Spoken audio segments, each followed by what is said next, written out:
கள்ளக்குறிச்சி கருணாபுரம் சம்பவத்தின் எதிரொலியாக கன்னியாகுமரி மாவட்டத்தில் உள்ள மலையோர பகுதிகளில் கள்ளச்சாராயம் விற்பனை தொடர்பாக போலீசார் சோதனை நடத்தினர். பல்வேறு குழுக்களாக பிரிந்து கன்னியாகுமரி மாவட்டத்தின் மேற்கு தொடர்ச்சி மலைகளில் சோதனை மேற்கொண்ட போலீசார் மலையடிவாரத்தில் வசிக்கும் மக்களிடம் விசாரணையும் நடத்திய நிலையில் சாராயம் விற்பனை தொடர்பான தகவல் தெரிவித்தால் புகார் அளிக்குமாறு அறிவுறுத்தியுள்ளனர்.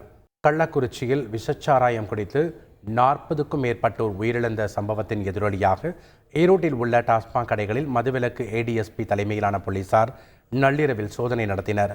மதுவிலக்கு அமலாக்கத்துறை டிஎஸ்பி சண்முகம் தலைமையில் நடத்தப்பட்ட இந்த சோதனையில் டாஸ்மாக் கடைகள் மற்றும் சோதனைச் சாவடிகள் உட்பட நகரின் பல்வேறு இடங்களில் தீவிர சோதனை நடத்தப்பட்டது. மேலும் டாஸ்மாக் கடைகளின் அருகே போலி மதுபானம் விற்பனை செய்து வருகின்றனரா என்பது குறித்தும் ஆய்வு நடத்தினர்.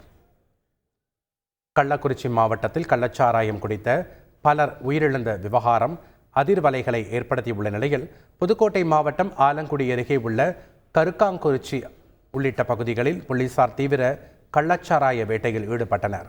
புதுக்கோட்டை மாவட்ட கூடுதல் காவல் கண்காணிப்பாளர் சுப்பையா தலைமையிலான தனிப்படை கருக்காக்குறிச்சி தெற்கு தெரு ஊராட்சிக்கு உட்பட்ட காட்டுப்பகுதிகள் மற்றும் தோட்ட பகுதிகளில் கள்ளச்சாராய ஊழல்கள் பதுக்கி வைக்கப்பட்டுள்ளதா என்று தேடுதல் வேட்டையில் ஈடுபட்டுள்ளனர்.